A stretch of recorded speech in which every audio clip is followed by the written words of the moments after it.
నమస్కారం అండి. నమస్తే అండి. సార్ మీ పేరండి? నా పేరు శ్రీనివాసులు అండి. ఓకే, శ్రీనివాసులు గారు మీరేం చేస్తుంటారండి? నేను ప్రైవేట్ కంపెనీలో పనిచేస్తానండి. ఓకే సార్, జగన్ గారు వచ్చిన తర్వాత మీ విలేజ్లో ఎలా అనిపిస్తుంది? అసలు ప్రభుత్వం పనితీరు ఎలా ఉందండి? పనితీరు అంటే మాకు ఈ వాలంటీర్ని పెట్టిన తర్వాత మాకు అన్నీ బాగానే అందుబాటులో ఉంటున్నాయి. గవర్నమెంట్ తీరు కూడా మాకు తెలుసు బాగానే ఉందండి.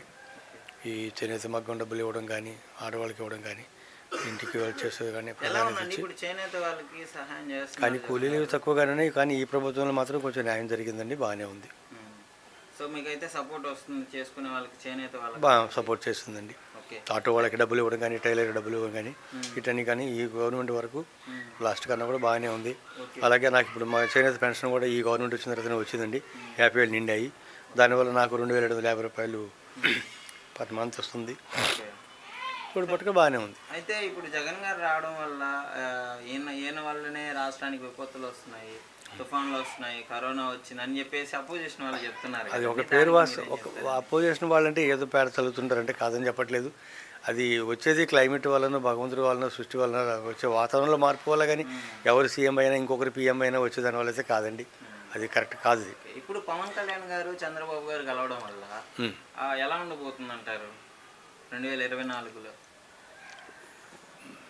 అది కరెక్ట్గా కాదండి చేయడం. ఎందుకంటే వాళ్ళకి వచ్చే ఈయన మీద, జగన్ ప్రభుత్వం మీద మెజారిటీ తెచ్చుకోవడం కోసంగా వాళ్ళ కలయిక పెట్టారే కానీ రాజకీయంగా అయితే కరెక్ట్ కాదు కదండి. అది 3-4 కలుసుకొని ఒక అతన్ని ఓడించడం అనేది కరెక్ట్ కాదండి. అది మీకేమనిపిస్తుంది మరి? వాళ్ళు ఇద్దరు కలిసినా కానీ జగన్ గారిని ఓడించగలరు అనుకుంటున్నారా? నేనైతే రారని అనుకుంటున్నానండి.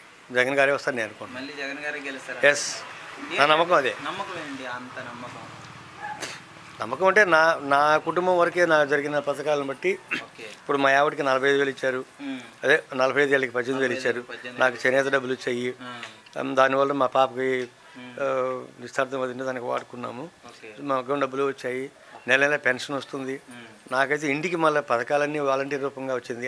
గత చంద్రబాబు నాయుడు ప్రభుత్వంలో కూడా నంబర్గా పెట్టారు కానీ వాళ్ళు చేసుకొని ఉన్న బాత్రూములకి జన్మ కమిటీ నెంబర్ పెట్టుకొని వాళ్ళ బాత్రూమ్లకు వాళ్ళకి చేసుకొని వాళ్ళ సదుపాయంగా ఉన్న బాత్రూమ్లకే వేసుకొని వాళ్ళ హద్దులు పెట్టుకొని. ఇప్పుడు అలా కాదు కదండి.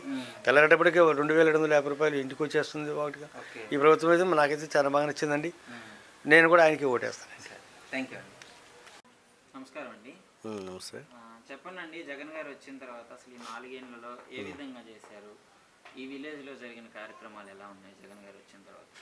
ఈ 4 ఏళ్లలో జగన్ గారు సీఎం అయిన తర్వాత ఇచ్చిన పథకాలన్నీ ప్రతి ఒక్క కుటుంబంలో ఒక వ్యక్తి కాకుండా అందరి వ్యక్తులకి ఈ అర్హతను బేస్ చేసుకొని ప్రతి ఒక్కరికి పింఛన్లు కావచ్చు, ఇంకా లేడీస్ సంబంధించినటువంటి అన్ని పథకాలు కూడా కావచ్చు, అన్నీ కూడా సవ్యంగా అందరికీ అందినాయి.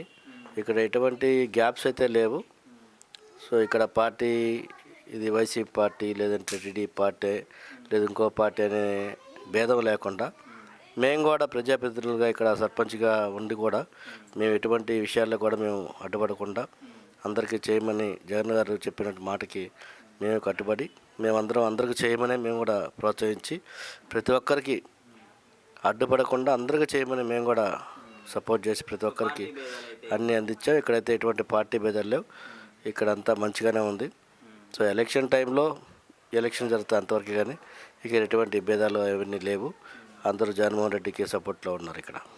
సార్ ఇప్పుడు పవన్ కళ్యాణ్ గారు ఆయన చేసే వ్యాఖ్యలు, జగన్ గారు వచ్చిన తర్వాత ఇట్లాంటి గంజాయి కేసులు పెరిగిపోయాయని, యూత్ నాశనం అయిపోతున్నారని, డెవలప్మెంట్ ఆగిపోయిందని, సో ఇలాంటివి నెక్స్ట్ మళ్ళీ జగన్ గారు వస్తే రాష్ట్రం డెవలప్మెంట్ ఆగిపోయిందనేది అది ఎవరికి తెలియదండి. ఆగిపోయేది ఎప్పుడు ఏది ఉండదు, ఏదైనా జరిగి ముందు పోయేదే ఉంటుంది. కానీ ఆగిపోయి ఒక పుల్ స్టాప్ పెట్టేది అటువంటిది ఎక్కడా ఉండదు.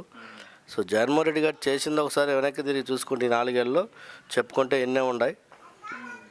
అవి పథకాలనే కాకుండా ఇంకా చాలా ఉన్నాయి. అవన్నీ ఒకసారి ఆలోచించాలా. ఏది మేము చెప్తే వచ్చేది కాదు, ఎందుకు మేము చెప్పామంటే ఏదో పార్టీ భేదంతో చెప్పినానే అనుకుంటారు. కానీ సో ఇంకా డెవలప్మెంట్ అంటే చేయాల్సిన చేస్తున్నారు. ఇండస్ట్రీస్ కొన్ని దిగులు వచ్చినాయి, అంతా కనిపించకపోవచ్చు. కానీ day by day 1 by 1 it is increasing more and more. So అందువల్ల మంచిగానే ఉంది ప్రభుత్వం. సో ఆయన పథకాల ద్వారా ఇచ్చిన డబ్బులు ఒకసారి క్యాలిక్యులేట్ చేసుకుంటే తెలుస్తుంది అది మనం ఎంతవరకు ఎంత మొత్తంలో ఉందన్నది. సో మన ఒక్కింటికి 1 lakh 1 lakh 2 lakh 1.5 lakh ఇట్లా ఇచ్చినారంటే అది మొత్తం మీరు అనుకున్నట్టు రోడ్లో ఇంకోటి చేసింటే కనిపించి ఉన్నాం. కానీ మీ ఇంట్లో ఉంది, అది ఫస్ట్ చూసుకుంటే తెలుస్తుంది ఎవరైనా కానీ. ఎందుకంటే వాళ్ళ హౌస్లోకి వచ్చింది కాబట్టి అది ఎవరు చెప్పుకోరు బయటికి. బయట ఎక్కడైనా బిల్డింగ్ ఇంకోటి కడితే అది కనిపిస్తుంది.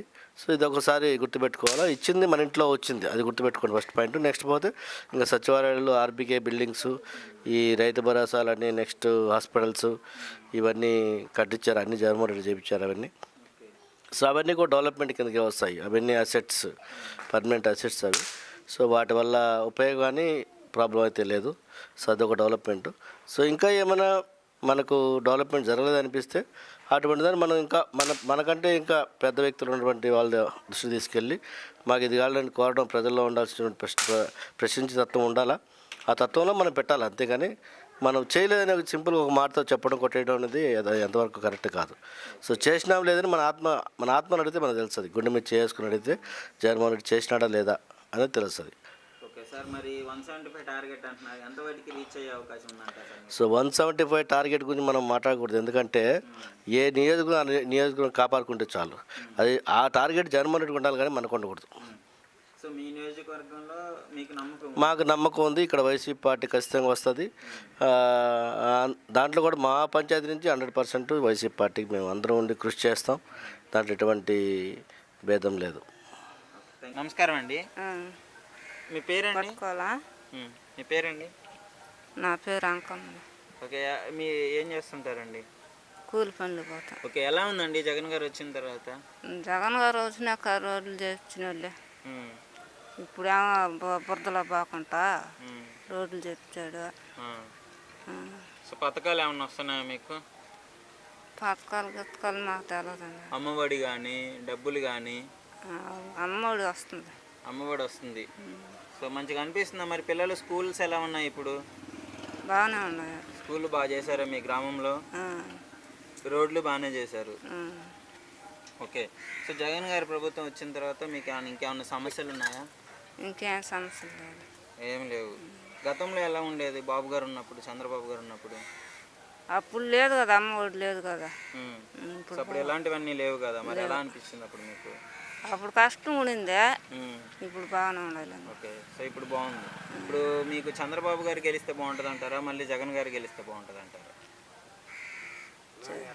మనం చెప్పాలి. అంటే మీకు ఎవరు బాగా చేస్తారని నమ్మకం? ఇప్పుడు జగనే. Thank you.